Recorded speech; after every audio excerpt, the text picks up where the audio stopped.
ফেরাউন আজকে আমাদেরকে হত্যা করবে। কিন্তু মূসা আলাইহিস সালাম তিনি ঈমানের শক্তিতে বলেছিলেন, কাল্লা ইন্না মাইয়া রাব্বি সায়াহদিন, কখনো নয়, ইন্না মাইয়া রাব্বি সায়াহদিন, আমার রব আমার সাথে আছে, আমার রব আমাকে তিনি পথ প্রদর্শন করবেন অবশ্যই। মূসা আলাইহিস সালামকে আল্লাহ তাআলা হুকুম করলেন, হে নবী, আপনি আপনার লাঠি সাগরে নিক্ষেপ করেন। আল্লাহর হুকুমের সাথে সাথে মূসা আলাইহিস সালাম তিনার লাঠিকে সাগরে যখন একটি বাড়ি দিলেন, আল্লাহর হুকুমে বিশাল সমুদ্র, সেই সমুদ্রের মাঝ দিয়ে বিশাল রাস্তা হয়ে গেল। সুবহানাল্লাহ। মূসা আলাইহিস সালাম এবং তার বাহিনী আল্লাহর হুকুমে সেই বিশাল সমুদ্রের মাঝ রাস্তা দিয়ে তিনি পার হয়ে গেলেন। আর ফেরাউন সে এসে দেখলো যে মূসা আলাইহিস সালাম এবং বনী ইসরাইল পার হয়ে যাচ্ছে। তখনও তার মাথায় এই বুদ্ধি আসে না যে বিশাল সমুদ্রের মাঝে এই বিশাল রাস্তা করার ক্ষমতা একমাত্র আল্লাহর। সে তখনও অহংকারের সাথে মূসা আলাইহিস সালামকে হত্যা করার জন্য, বনী ইসরাইলকে হত্যা করার জন্য সেই সমুদ্রের মাঝ রাস্তা দিয়ে সে হাঁটা শুরু করলো। এদিকে মূসা আলাইহিস সালাম বনী ইসরাইল সমুদ্র পার হয়ে গেলেন। ফেরাউন তার বাহিনী যখন সমুদ্রের মাঝ বরাবর আসলো, তখন আল্লাহর হুকুমে সেই সমুদ্রের রাস্তা পানি হয়ে গেল। ফেরাউন এবং তার বাহিনী সেই সমুদ্রের মধ্যে নিমজ্জিত হলো। তখন যখন সে দেখলো যে আর কোনো বাঁচার উপায় নাই, শেষ মুহূর্তে তখন ফেরাউন সে আল্লাহর কাছে সিলেন্ডার করে, আল্লাহর কাছে সিলেন্ডার করে, আমানতু আন্নাহু লা ইলাহা ইল্লাল্লাযী আমানাত বিহি বানু ইসরাঈল, যে আমি ঈমান আনলাম যে আল্লাহ ছাড়া কোনো মাবুদ নেই, বনী ইসরাইলের রবের প্রতি ঈমান আনলাম। যখন সে আর কোনো বাঁচার উপায় দেখে নাই, শেষ মুহূর্তে বাঁচার জন্য সে মৌখিকভাবে ঈমান আনে। আল্লাহ তাআলা বলেন, আল-আন, এখন তুমি যখন বিপদে পড়েছো, বাঁচার আর কোনো উপায় দেখতেছো না, শেষ মুহূর্তে এসে তুমি ঈমান আনো, অনেক দেরি হয়ে গিয়েছে, অনেক সুযোগ দিয়েছি তোমাকে আমি, ওয়াকাদ আসাইতা, তুমি অনেক নাফরমানি করেছো। ফালইয়াউমা নুনাজ্জিকা বিবাদানিক লিতাকুনা লিমান খালফাকা আয়া, আজকের এই দিনে তোমাকে আমি চূড়ান্তভাবে শাস্তি দিয়ে তোমার দেহকে আমি সংরক্ষণ করব পরবর্তী প্রজন্মের শিক্ষার জন্য। এখনো পর্যন্ত ফিরআউনের লাশ এখনো পর্যন্ত সংরক্ষিত আছে। এখান থেকে আল্লাহ তাআলা আমাদেরকে শিক্ষা দিচ্ছেন যে মূসা আলাইহিস সালাম যেমনি ভাবে তিনি বিপদের মুহূর্তে, সামনে সমুদ্র, পিছনে ফিরআউন, সেই কঠিন মুসিবতের সময় তিনি হতাশ হননি, আল্লাহর উপর পূর্ণ ভরসা রেখেছিলেন, আল্লাহর উপর পূর্ণ তাওয়াক্কুল করেছিলেন। ঈমানদারের ঈমান এমন হওয়া চাই, যতই বিপদ আসুক, যতই হতাশা আসুক, মুসিবতের সময়, হতাশার সময় পূর্ণ তাওয়াক্কুল এবং ভরসা রাখতে হবে কার উপর? আল্লাহর উপর। আল্লাহর উপর পূর্ণ ভরসা রাখলে আল্লাহর পক্ষ থেকে গায়বী মদদ আসবে। মূসা আলাইহিস সালামের সেই ঈমান আমাদেরকে সেই শিক্ষা দিচ্ছে। মূসা আলাইহিস সালামকে আল্লাহ তাআলা নির্দেশ দিয়েছেন, আপনি আপনার লাঠি দিয়ে সমুদ্রের পানিতে বাড়ি দেন। মূসা আলাইহিস সালাম একবারের জন্য এই প্রশ্ন করেন নাই যে আমার এই সামান্য লাঠি সমুদ্রের পানিতে বাড়ি দিলে কি বা হবে। أما بعد فقد قال الله تبارك وتعالى في كلامه المجيد وفي فرقانه الحميد সকলেই বলি আউযু বিল্লাহি মিনাশ শাইতানির রাজীম বিসমিল্লাহির রহমানির রহিম ফামান ইয়া'মাল মিসকালা যাররাতিন খায়রান ইয়ারা ومن يعمل مثقال ذرة شرا يره. وقال سيدنا رسول الله صلى الله عليه وسلم: صيام يوم عاشوراء أحتسب على الله أن يكفر السنة التي قبله، أو كما قال عليه الصلاة والسلام.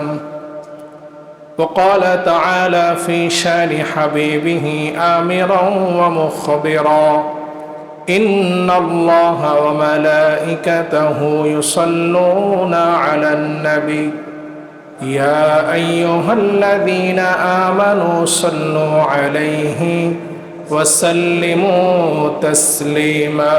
صلى الله على سيدنا وآله وأصحابه وسلم. صلى الله على سيدنا وأصحابه وسلم. بلغ العلا بكماله كشف الدجى بجماله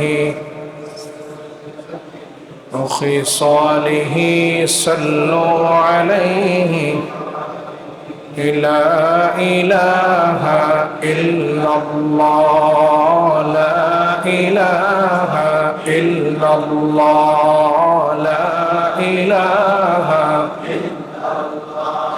لا إله إلا الله لا إله إلا الله لا إله إلا الله لا إله.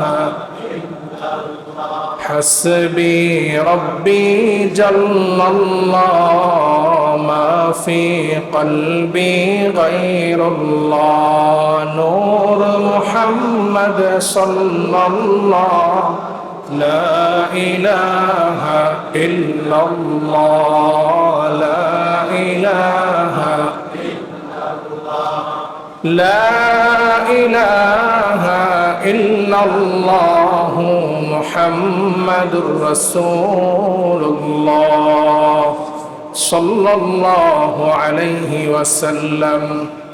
سبحانك لا علم لنا إلا ما علمتنا إنك أنت العليم الحكيم. ربي زدني علما ربي اشرح لي صدري ويسر لي أمري واحلل عقدة من لساني يفقه قولي. اللهم صل على محمد وأنزله المقعد المقرب عندك يوم القيامة. اللهم صل على سيدنا محمد كلما ذكره الذاكرون وكلما غفل عن ذكره الغافلون. الحمد لله ثم الحمد لله.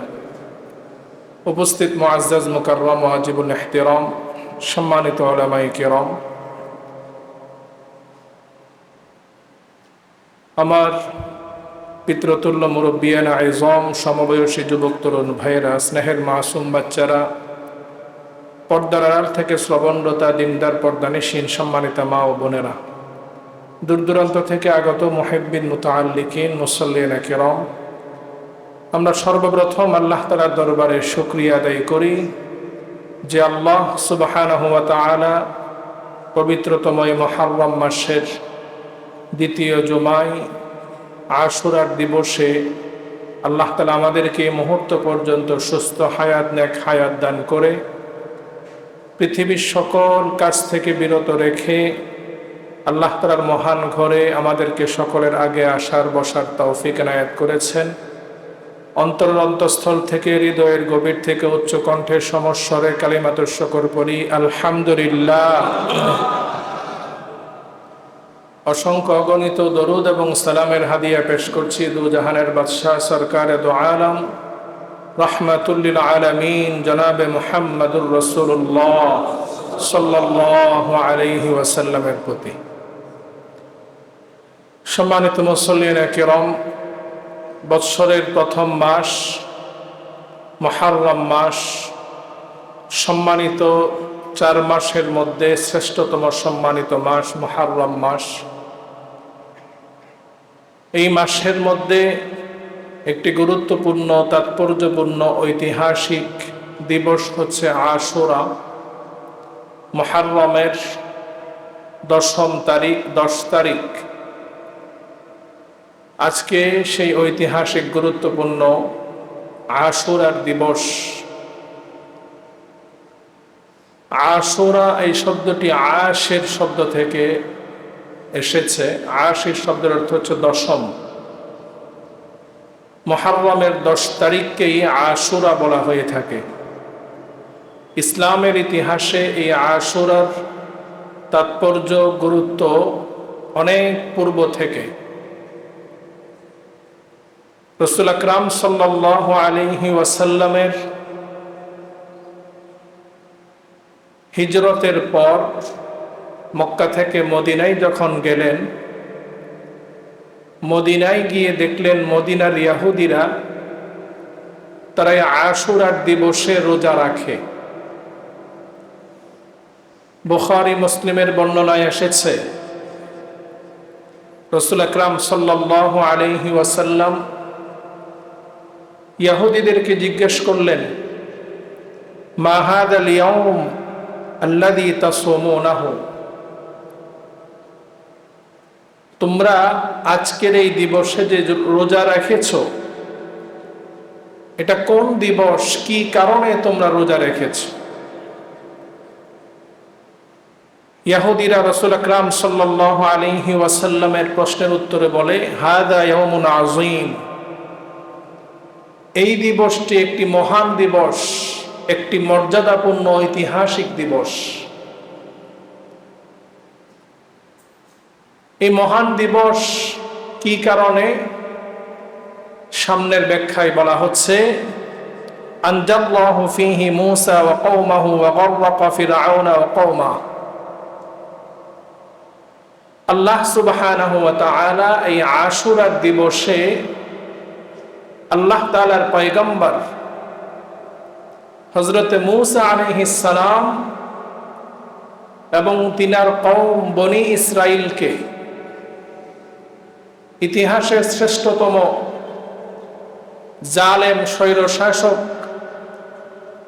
ফিরআউনের হাত থেকে, তার বাহিনীর হাত থেকে আল্লাহ তাআলা এই আশুরার দিবসে আল্লাহ তাআলা মুক্তি দান করেছিলেন। আল্লাহ সুবহানাহু ওয়া তাআলা শুধুমাত্র মূসা আলাইহিস সালাম এবং তিনার কওমকে জালেম ফিরআউনের হাত থেকে মুক্তি দিয়েছিলেন তা নয়, পাশাপাশি আল্লাহ তাআলা এই দিবসে ফিরআউন এবং তার বাহিনীকে আল্লাহ তাআলা সমুদ্রে নিমজ্জিত করে তাদেরকে আল্লাহ তাআলা দুনিয়ার মধ্যে চরম অপমানিত, চরম শাস্তি, আল্লাহ তাআলা যন্ত্রণাদায়ক মৃত্যু তাদেরকে দিয়েছিলেন। এই আশুরার দিবসে আল্লাহ সুবহানাহু ওয়া তাআলা মূসা আলাইহিস সালামকে যে আল্লাহ তাআলা ঐতিহাসিক মুক্তি এবং বিজয় দান করেছিলেন, সেই কারণে মূসা আলাইহিস সালাম আল্লাহ তাআলার শুকরিয়া আদায়ার্থে তিনি আশুরার দিবসে রোজা রেখেছেন। তো বনি ইসরাইল এবং মূসা আলাইহিস সালাম এই দিবসে যেহেতু শুকরিয়া দান রোজা রেখেছে, তাই আমরাও, অর্থাৎ মদিনার ইহুদিরা আল্লাহ রাসূলকে বলছে যে তাই আমরাও মূসা আলাইহিস সালামের অনুসরণ করে এই আশুরার দিবসে আমরা রোজা রাখি। রাসূল আকরাম সাল্লাল্লাহু আলাইহি ওয়াসাল্লাম তখন বললেন, ফানাহনু আহাক্কু ওয়া আওলা বিমূসা মিনকুম, মূসা আলাইহিস সালামকে অনুসরণ করার ক্ষেত্রে আমরা তোমাদের চাইতে অনেক বেশি অগ্রাধিকার, আমার বেশি। এই জন্য রাসূলুল্লাহ সাল্লাল্লাহু আলাইহি ওয়াসাল্লাম তিনিও এই আশুরার দিবসে রোজা রেখেছেন, ও আমারা বিসিয়ামিহি, এবং তিনি সাহাবায়ে কেরাম রিদওয়ানুল্লাহি আলাইহিম আজমাইনকে রোজা রাখার নির্দেশ প্রদান করেছেন। তো আশুরার দিবসের এই যে তাৎপর্য, এই হাদিস থেকে একটি বিষয় ক্লিয়ার যে আশুরার দিবসের তাৎপর্য, মর্যাদা, এটা রাসূলুল্লাহ সাল্লাল্লাহু আলাইহি ওয়াসাল্লামেরও অনেক আগ থেকেই এসেছে। কিন্তু বর্তমান সময়ে মুহররম আসার পরে আশুরাকে আমাদের সমাজের অনেক মানুষ মনে করে যে আশুরা মানেই হচ্ছে কারবালা। কারবালার প্রান্তরে ঐতিহাসিক যেই মর্মান্তিক ঘটনা ঘটেছিল, সেটার কারণেই আশুরার এই মর্যাদা বা তাৎপর্য। আসলে আশুরার এই তাৎপর্য, মর্যাদা, সেটা কারবালার অনেক আগ থেকে, 1000 বছর আগ থেকেই চলে এসেছে। কারবালার প্রান্তরে মর্মান্তিক যে ঘটনা ঘটেছে, রাসূল আকরাম সাল্লাল্লাহু আলাইহি ওয়াসাল্লামের কলিজার টুকরা নাতি হযরত ফাতেমা রাদিয়াল্লাহু আনহা, হযরত আলী রাদিয়াল্লাহু আনহুর পুত্র, জান্নাতের যুবকদের সর্দার হযরত হুসাইন রাদিয়াল্লাহু আনহু, আহলে বাইতের সদস্য, ওনার পরিবারের সদস্য, তিনাদেরকে যেমনি ভাবে ইয়াজিদের বাহিনী নির্মমভাবে শাহাদাত করে, নির্মমভাবে হত্যা করে, এই ঘটনা ইসলামের ইতিহাসে মুসলমানদের জন্য হৃদয় বিদারক, অত্যন্ত দুঃখের, কষ্টের, পরিতাপের। এই ঘটনাটি আশুরার দিবসে ঘটেছিল। কিন্তু আশুরার দিবসের মর্যাদা, তাৎপর্য এই ঘটনাকে কেন্দ্র করে নয়। আশুরার দিবসের তাৎপর্য তার অনেক আগ থেকে।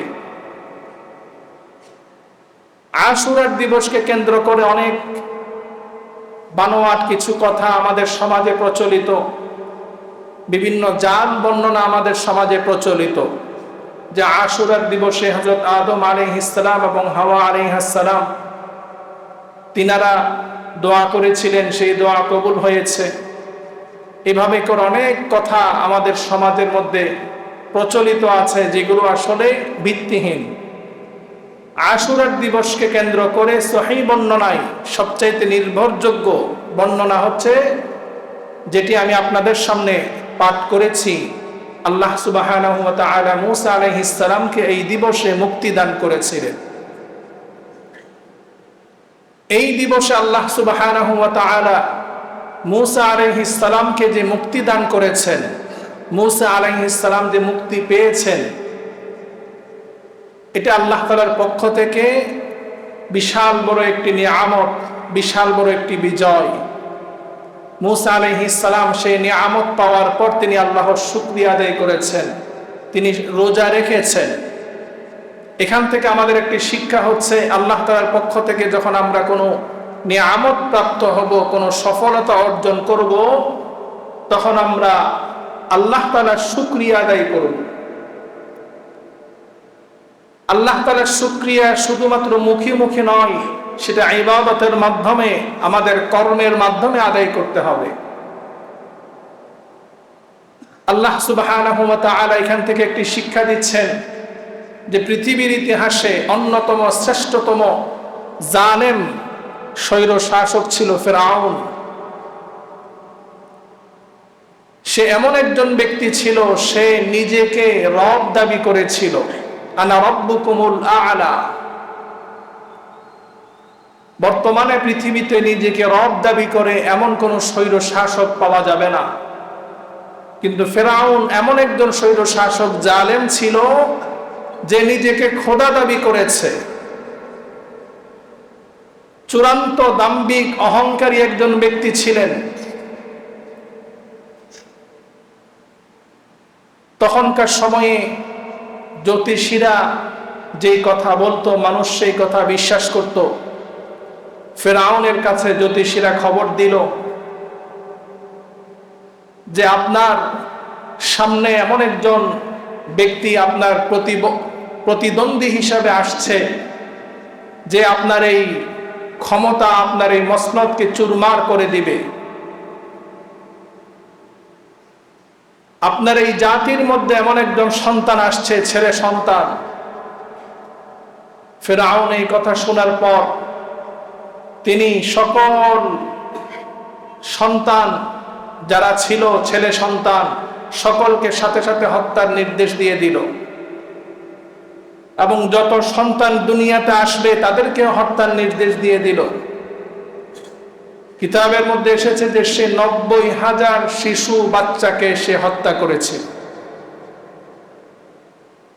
একমাত্র ভয় যে আমার এই মসনদ, আমার এই ক্ষমতা যেন হারিয়ে না যায়, ক্ষমতা থেকে যেন আমাকে পালিয়ে যেতে না হয়, এই ভয়ে সে 90,000 শিশু বাচ্চাকে হত্যা করেছে। আল্লাহ সুবহানাহু ওয়া তাআলা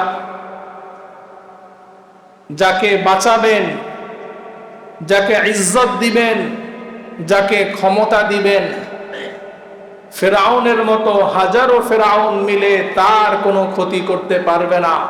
তার একটি জ্বলন্ত উদাহরণ হযরত মূসা আলাইহিস সালাম। যেই মূসা আলাইহিস সালামকে হত্যা করার জন্য, যেই মূসা আলাইহিস সালাম থেকে মুক্তি পাওয়ার জন্য সে এত হাজার হাজার শিশু বাচ্চাকে সে হত্যা করেছিল, আল্লাহ তাআলার কুদরতি ফায়সালা, আল্লাহ তাআলা ফিরআউনের ঘরেই মূসা আলাইহিস সালামের সেই লালন পালন করিয়েছেন। সুবহানাল্লাহ। সেই ফিরআউন বনি ইসরাইলের উপর চরম নির্যাতন চালাতো। যারা মূসা আলাইহিস সালামের দাওয়াত গ্রহণ করে ঈমান এনেছিল তাদের উপর জুলুম নির্যাতন চালাতো। আল্লাহ সুবহানাহু ওয়া তাআলা মূসা আলাইহিস সালামকে একটি মুজিজা দিয়েছিলেন, লাঠি। ফিরআউন সে জাদুকর দিয়ে মূসা আলাইহিস সালামকে চ্যালেঞ্জ করেছিল। তখনকার সময়ে যত জাদুঘর ছিল তাদেরকে ডেকে এনেছিল। সেই জাদুকররা জাদুর মাধ্যমে মানুষকে ভেলকি দিয়ে অনেকগুলো সাপ তারা মানুষের সামনে উপস্থাপন করেছে।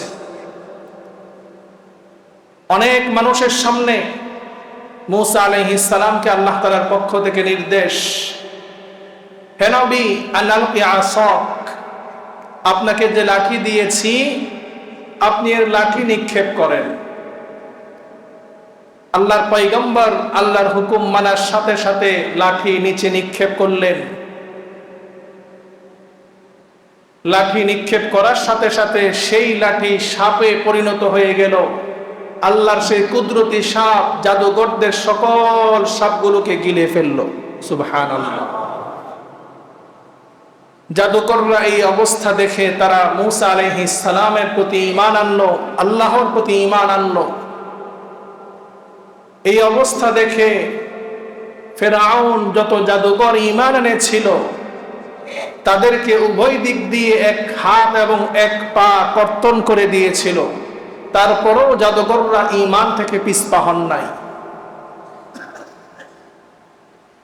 ইতিহাসের পাতায় এসেছে, হযরতে কাতাদা রাদিয়াল্লাহু আনহু সহ কিছু কিছু সাহাবী বর্ণনা করেছেন, জাদুকরদের সাথে যেই ঐতিহাসিক মূসা আলাইহিস সালামের যে লড়াই হয়েছিল, আল্লাহ তাআলা যে জাদুকরদের এই সাপকে আল্লাহ তাআলা পরাজিত করেছিল, এই সময়টাও মুহররম ছিল, আশুরা ছিল। তার কিছুদিন পর মূসা আলাইহিস সালাম এবং বনি ইসরাইলকে ফিরআউন সে হত্যা করার যখন চূড়ান্ত সিদ্ধান্ত নেই, মূসা আলাইহিস সালাম তার নির্যাতন থেকে বাঁচার জন্য আল্লাহর হুকুমে তিনি তার কওম সহ বনি ইসরাইল সহ সেই এলাকা ছেড়ে চলে যাচ্ছিলেন।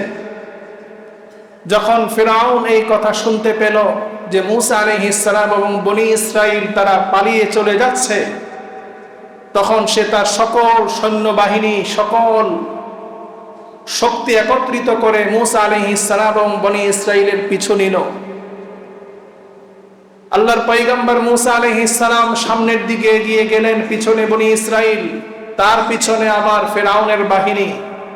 সামনে গিয়ে দেখতে পেলেন বিশাল সাগর, লোহিত সাগর।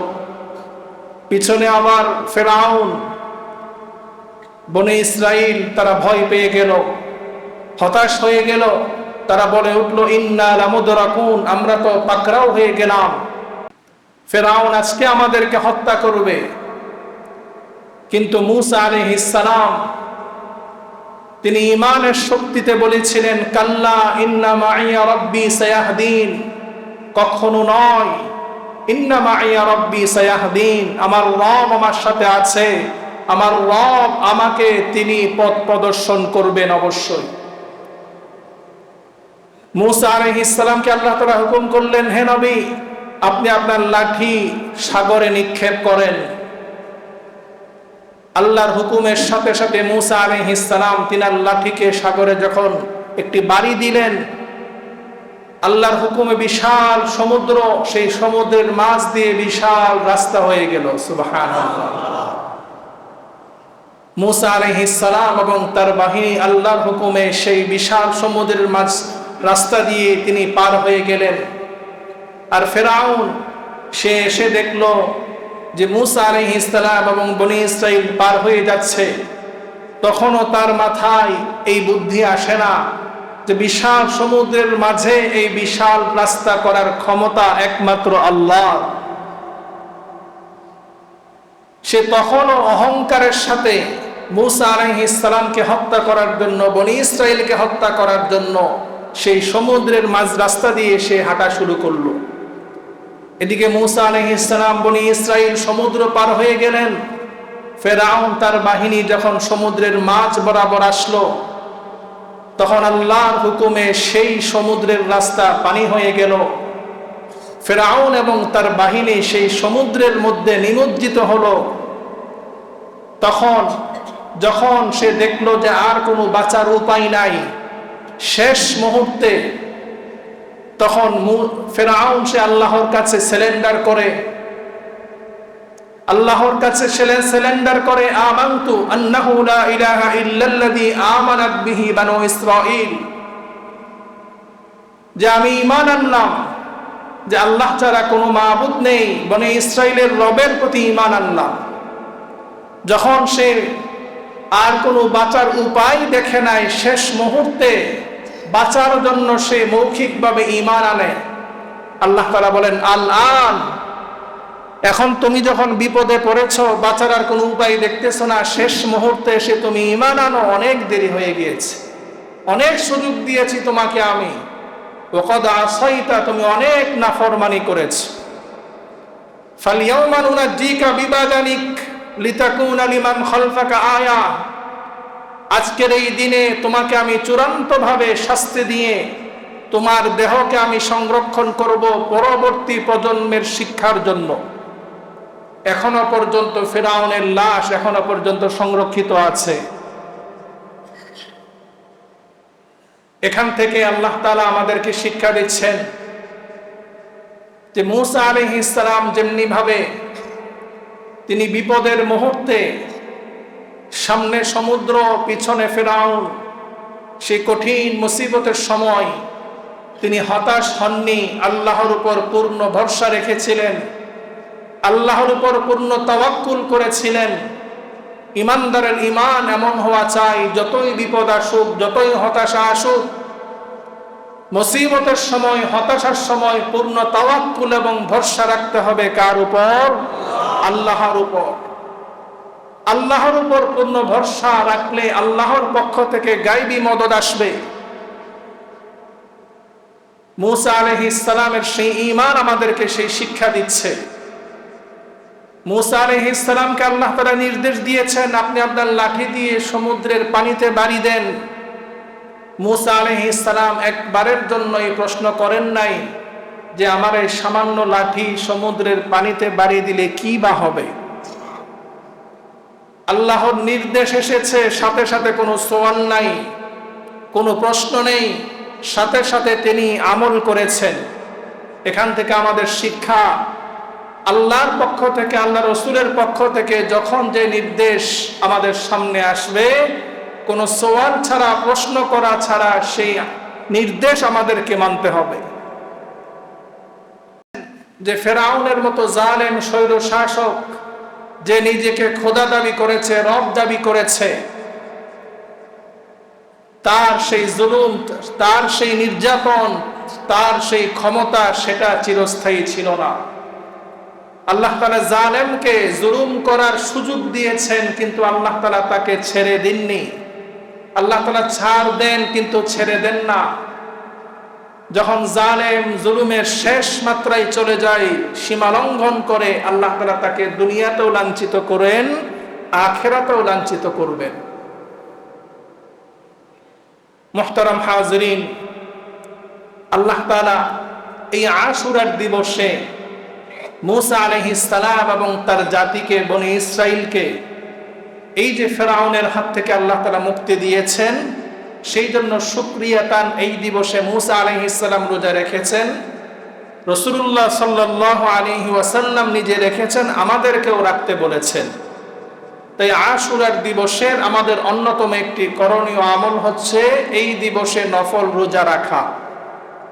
আর আশুরার দিবসের নফল রোজার ব্যাপারে রাসূলুল্লাহ সাল্লাল্লাহু আলাইহি ওয়াসাল্লাম ইরশাদ করেছেন, আহতাসিবু আলাল্লাহ আইয়ুকাফিরাস সানাতাল্লাতী ক্বাবলা। আশুরার দিবসের রোজার বিনিময়ে আল্লাহ সুবহানাহু ওয়া তাআলার কাছে আমি প্রত্যাশা করি, আল্লাহ রাসূল বলেন যে আল্লাহ তাআলা, যেই ব্যক্তি আশুরার রোজা রাখবে, আল্লাহ তাআলা তার বিগত 1 বৎসরের সকল সগীরা গুনাহ ক্ষমা করে দিবেন। সুবহানাল্লাহ। আশুরার দিবসের রোজা রাখার পদ্ধতি হচ্ছে, আশুরার দিবসে রোজা শুধু একটি নয়, 2টি রোজা রাখা। আশুরার আগের দিন অর্থাৎ 9ই মুহররম এবং 10ই মুহররম 2 দিন রাখা, অথবা 10ই মুহররম এবং 11 মুহররম 2 দিন রাখা। যারা গতকাল রেখেছি এবং আজকে রাখছি, তাদের 2 দিন চলমান। আর যারা গতকাল রাখেনি, শুধু আজকে রেখেছি, তারা আগামীকালও রাখার চেষ্টা করব ইনশাআল্লাহ। মুহতারাম হাজিরিন, আশুরার রোজা ইসলামে রোজার ফরজ হওয়ার আগে এই আশুরার রোজা ইসলামের মধ্যে ফরজ ছিল। বুখারীর বর্ণনায় এসেছে, রাসূলুল্লাহ সাল্লাল্লাহু আলাইহি ওয়াসাল্লাম ইরশাদ করেন, কানা রমাদানুল ফারিদা ওয়া তারাকা আশুরা। যে যখন রমাদানের রোজা ফরজ হয়, রমাদানের রোজা ফরজ হওয়ার পরে তখন আশুরার রোজাটা ঐচ্ছিক হয়ে যায়। আল্লাহ রাসূল বলেন, ফামান শাআ সামাহু ওয়া মান শাআ লাম ইয়াসুম। সেটা নফল হয়ে যায়, ঐচ্ছিক হয়ে যায়। কেউ চাইলে আশুরার দিবসে রোজা রাখতো, আবার কেউ চাইলে ছেড়ে দিত। কিন্তু মদিনায় হিজরতের পরে যখন রাসূলুল্লাহ সাল্লাল্লাহু আলাইহি ওয়াসাল্লাম জানতে পারলেন যে ইহুদিরা এই দিবসে রোজা রাখে, মূসা আলাইহিস সালামের অনুসরণ করে, তখন থেকে আবার তিনি এই দিবসে রোজা রাখতেন। এবং হাদিসের মধ্যে এসেছে, রাসূল সাল্লাল্লাহু আলাইহি ওয়াসাল্লাম 4টি কাজ কখনো ছাড়তেন না। নাসাঈর বর্ণনায় এসেছে রাসূলুল্লাহ সাল্লাল্লাহু আলাইহি ওয়াসাল্লাম সম্পর্কে, আরবাউন লাম ইয়াদাহুন্না নবী সাল্লাল্লাহু আলাইহি ওয়াসাল্লাম, 4টি কাজ এমন আছে যে 4টি কাজ সব সময় রাসূল করেছেন। তার মধ্যে একটি হলো সিয়ামু আশুরা। আশুরার রোজা রাসূল সাল্লাল্লাহু আলাইহি ওয়াসাল্লাম সব সময় রেখেছেন। 2 নম্বর হলো আশর, জিলহজের প্রথম 10 দিনের 9 দিনের নফল রোজা রাসূল সাল্লাল্লাহু আলাইহি ওয়াসাল্লাম সব সময় রেখেছেন।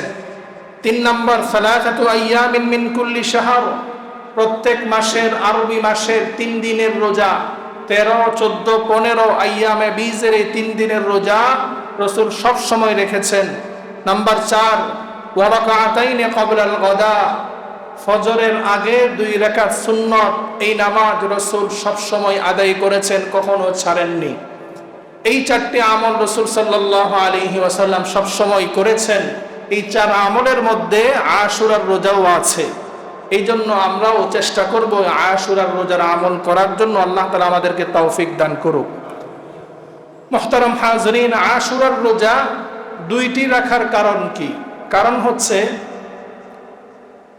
রাসূলুল্লাহ সাল্লাল্লাহু আলাইহি ওয়াসাল্লাম যখন আশুরার রোজা রাখা শুরু করলেন, সাহাবাই কেরাম রাসূল সাল্লাল্লাহু আলাইহি ওয়াসাল্লামকে বললেন, ইয়া রাসূলুল্লাহ, আশুরার দিবসকে ইহুদি নাসারা তারা সম্মান করে, এই দিবসে তারা রোজা রাখে। এই কথা যখন রাসূল সাল্লাল্লাহু আলাইহি ওয়াসাল্লাম শুনলেন, তিনি বললেন, তাহলে আগামী বছর যদি আমি বেঁচে থাকি, ফাইদা কানা আল-আমুল মুকবিল ইনশাআল্লাহ সুমনা আল-ইয়াওম আত-তাসি', আগামী বছর যদি আমি বেঁচে থাকি ইনশাআল্লাহ আমি আগামী বছর 9 এবং 10 দুই দিন রোজা রাখব। কিন্তু আগামী বছর পর্যন্ত আল্লাহ রসুল বেঁচে ছিলেন না, আল্লাহ রসুল ইন্তেকাল করেছেন। তো রাসূলুল্লাহ সাল্লাল্লাহু আলাইহি ওয়াসাল্লাম 2 দিন রোজা রাখার আশা ব্যক্ত করেছেন। তার কারণ কি? আল্লাহ রসুল বলেন, খালাফুল ইয়াহুদ, তোমরা ইহুদিদের ব্যতিক্রম করো, ইহুদি নাসারাদের বিরোধিতা করো। ইহুদি নাসারাদের বিরোধিতা ইবাদতের ক্ষেত্রেও রাসূল নিষেধ করেছেন।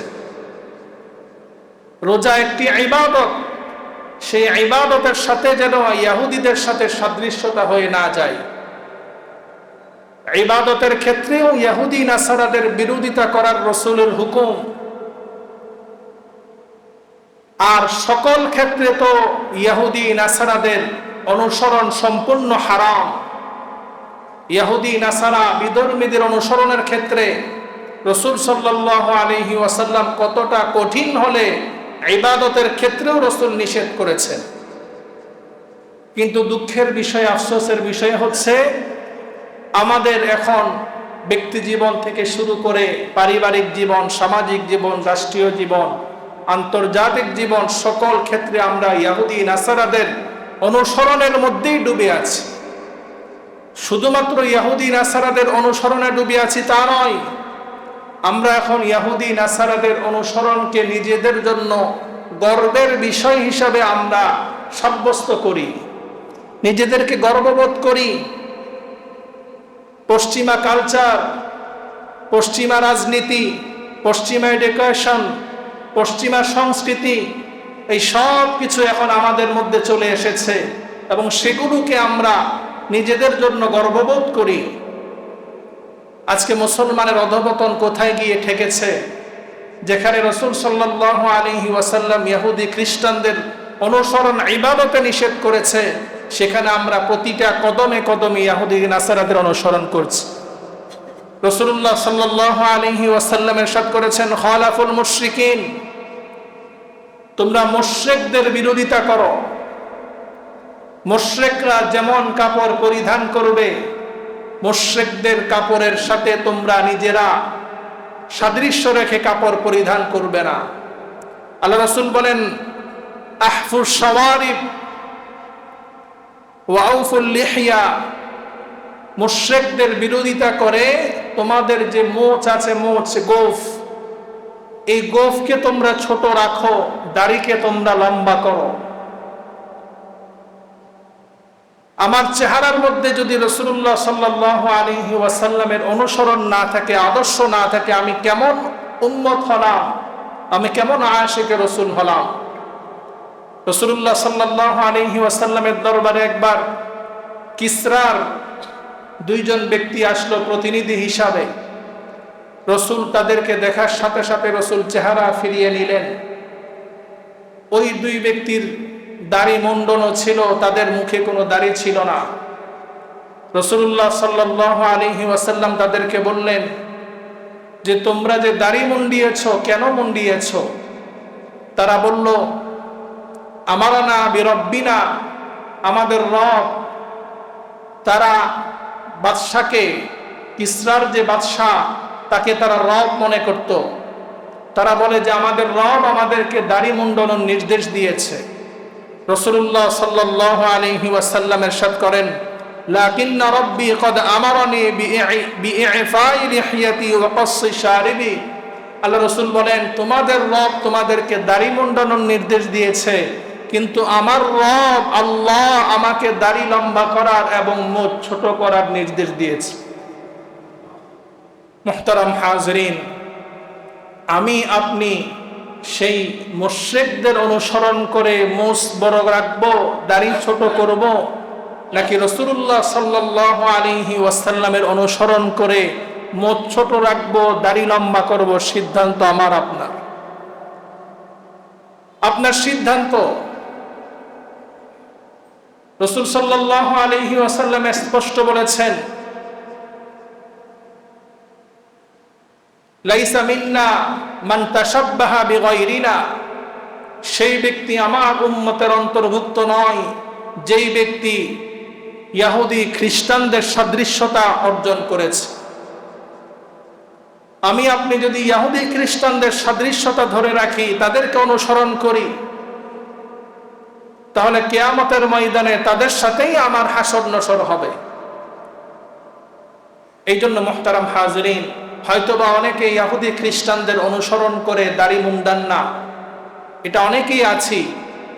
অনেকেই হয়তোবা নফসের ধোকায় পড়ে, শয়তানের ধোকায় পড়ে, চাকরি চলে যাওয়ার ভয়ে বা বিভিন্ন কারণে দাড়ি মুন্ডতে হয়।